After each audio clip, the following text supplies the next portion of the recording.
আমি একটাও লুচটক করেছি? তাহলে খুব মিষ্টি বলেছিলাম, বেশি মিষ্টি বললে আবার আমার বউ রাগ করবে। বললে এখন বিপদ আছে, আমি কিছু বলবো না, মুখ বন্ধ রাখছি, কিছু বলবো না। বাড়িটা যদি ওরা না দেখতো, ও যদি না দেখতো, আমি কি করে রাস্তায় চলতে? রং করলে পুরুক, ওটা আর কিছুদিনের মধ্যে ঠিক হয়ে যাবে, ওটা নিয়ে আমি বিশেষ ভাবি না।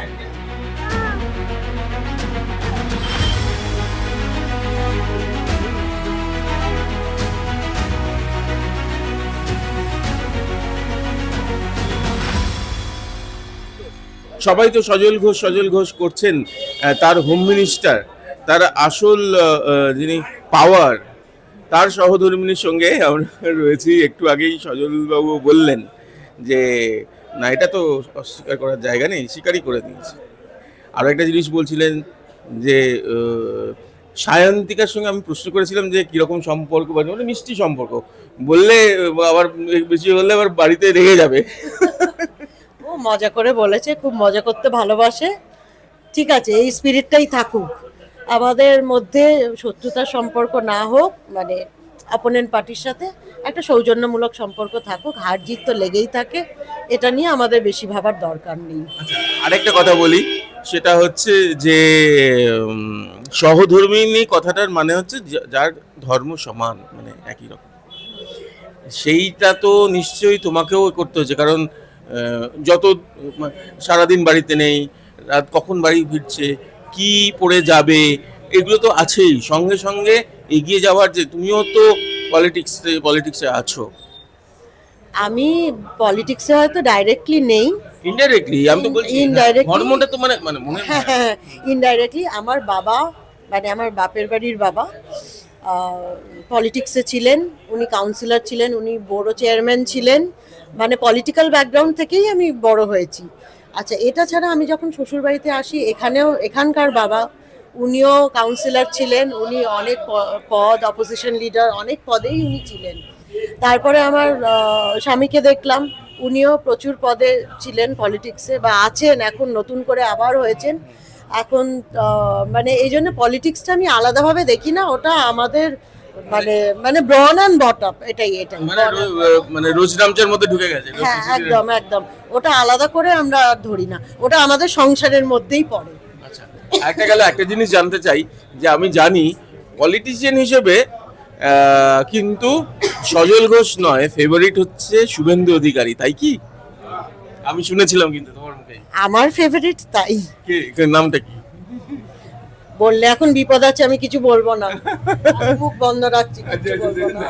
ঠিক আছে, এটা বলি। আরেকটা ব্যাপার, এটা তো বলাই যাবে যে পুজোতে তুমি কিন্তু অমিত শাহজির কপালে জয়ের তিলক, মানে দুর্গা পুজোর শুরুতে, তাই তো? হ্যাঁ হ্যাঁ হ্যাঁ, দিয়েছিলাম, মানে ওটা একটা, সেটাও আবার ভোটিং করে হয়েছিল। হ্যাঁ হ্যাঁ হ্যাঁ, আলোচনার মাধ্যমে হয়েছিল। এমন না যে আমি সজল ঘোষের বউ বলেই আমি ওই টিপটা পড়াতে পারবো, ওটা ভোটিং এর মাধ্যমে হয়েছিল।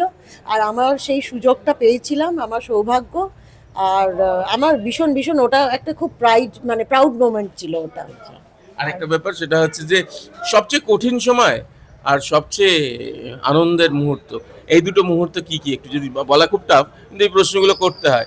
সবচেয়ে কঠিন মুহূর্ত কি ছিল, আর সবচেয়ে আনন্দের মুহূর্ত কি? কঠিন মুহূর্ত এই মুহূর্তে, মানে এই মানে প্রেজেন্ট পাস্টের মধ্যে আমি বলবো যে এই জার্নিটা, যে বিরোধী যারা আর কি ছিলেন, তারা তো গভর্নমেন্টে ছিলেন, তো সেই হিসেবে ওরা প্রচুর মানে ভাবে সাবোটেজ করেছেন, প্রচুরভাবে আর কি হেনস্থা করা বা আর কি কাটিবাজি করা, এগুলো করেছেন। কিন্তু প্রাউড মোমেন্ট হচ্ছে এটা, যে সজল ঘোষ আলটিমেটলি জিতে এসছেন এই সব কিছুর ঊর্ধ্বে গিয়ে। কিছু জিনিস থাকে একেবারে খুব ব্যক্তিগত, তবু প্রশ্ন করি। যখন ইলেকশন প্রচারে বেরিয়েছিল, তখন কি বলেছিলে, আর যখন জয়ী হয়ে খবরটা পেলে, তখন কি, মানে তোমার তরফ থেকে, সহধর্মিনীর তরফ থেকে কি উপহার, কি শুভেচ্ছা ছিল? আমি জানি সেটা হয়তো খুব ব্যক্তিগত হতে পারে, তবু চাইবো যে শেয়ার করো।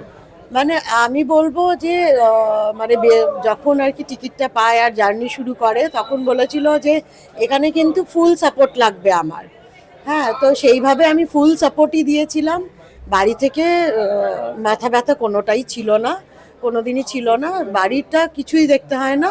হ্যাঁ, অবশ্যই ইম্পর্টেন্ট কিছু ডিসিশন অবশ্যই আমি জিজ্ঞেস করে নিই ওকে, এটা ছাড়া কিছু না। আর কি জামা পরে যাবে, কি করবে সমস্ত হ্যাঁ ওগুলো সবই আমি ডিসাইড করি, মানে রোজকার কি জামা থাকবে থাকবে, এমনকি আমি যখন থাকি না তখনও আমি জামা কাপড় বার করে সেট করে দিয়ে যাই, যাতে ওর যেন কোনো রকম অসুবিধা না হয়। ও এটা পুরো ও এটার আর কি কোনো দায়িত্ব এটা নিতে চায় না। আর সহধর্মীর কাছ থেকে জয়ের খবর পাওয়ার পর সহধর্মীর কাছ থেকে কি মানে শুভেচ্ছা কিরকম কি ছিল? শুভেচ্ছা মানে কি এত আনন্দ পেয়েছিলাম যে মানে চোখের জল ছাড়া মানে সত্যি আমার কিছু দেবার মতন ছিল না। কেননা মানে আমরা প্রচুর, মানে আমার থেকেও সজল ঘোষ এত বেশি খেটেছে যে ফুল রেন্ড আউট। আর মানে আমরাও সমানভাবেই খেটেছি পরিবার হিসেবে। আর আমরা সবাই, আমি বলে না, ওর বোনেরা, আমার বোনেরা সবাই মিলে, জামাইরা, ছেলে, সবাই মিলে পরিবারের যত সদস্য আছে, যারা প্যাসিভ ভাবে ছিল, যারা ডাইরেক্টলি ছিল, যারা প্যাসিভ ভাবে ছিল, সবাইকে মানে প্রচুর প্রচুর আর কি সাপোর্ট করেছে। আর এতদিন তো খাওয়া দাওয়ার খুব ছিল, এবার কিছু এর মধ্যে কিছু কালকের পরে কিছু খাওয়া হয়েছে একটু? ও খাওয়া দাওয়ার কোনোদিনই শৌখিন ছিল না। খাওয়া দাওয়া বলতে বেঁচে থাকার জন্য যতটুকু খাওয়া ও ঠিক সেইগুলোই খায়। মিষ্টি খাইয়েছো না পায়েস কোনটা পছন্দ সেটা খাইয়েছো? মিষ্টি খাওয়ানো হয়েছে, পায়েস করে ওঠার আর সময় হয়নি, কেননা সারাদিনই আমরা বাড়ির বাইরে ছিলাম। মিথ্যে কথা বলবো না, মিষ্টি একটু খাওয়ানো হয়েছে, এটাই। বরটা কি একটু কালো হয়ে গেছে? হ্যাঁ, বরটাকে চেনা যাচ্ছিল? ভীষণ ভীষণ কালো হয়েছে। আমি মনে করব যে কালো হওয়া অনেক ভালো, মুখ পুড়ে যাওয়ার থেকে। মুখ যে জনগণ পোড়ায়নি, এটাই মানে জনগণের ওপর আমার মানে মানে হ্যাটস অফ, এটাই। আর রং পুড়লে পুড়ুক, ওটা আর কিছুদিনের মধ্যে ঠিক হয়ে যাবে, ওটা নিয়ে আমি বিশেষ ভাবি না। এই তো পরিষ্কার বোঝা যাচ্ছে সহধর্মিনীর মতো কথা। কারণ এই যে এটাকে ডায়লগই বলবো, এই যে সুন্দর একটা ডায়লগ যে খাটার পরিচয় পাওয়া যায়, যে রং পরিবর্তন, মানে মুখের রং পরিবর্তন, এই যে কালো হয়ে গেছে, মুখ পুড়ে যাওয়ার থেকে কালো হয়ে যাওয়া অনেক ভালো বলছেন সজল ঘোষের সহধর্মিনী। আর তারা পেলেনি হাড়ির খবর। আমরা এই জন্যই আরো এই ইন্টারভিউটা করলাম, জানো তো, সেটা হচ্ছে যে যারা পিছনের মানুষজন, নেপথ্য নায়িকা যদি বলি, সেটা কিন্তু তুমি বাড়িতে থাকে, অনেকে থাকেন, তাদের কথাটাও এই সময় একটুখানি সব সময় একটু তুলে ধরা উচিত। কি বলেন আপনারা, তাই তো? আমাদের ফুল ফ্যামিলি সব সময় ফুল সাপোর্টে আছি আমরা সবাই। অনেক শুভেচ্ছা রইল, অনেক শুভেচ্ছা জানাচ্ছি। আর রিক্তমের সঙ্গে আমি প্রীতম দে এই সময় লাইভ।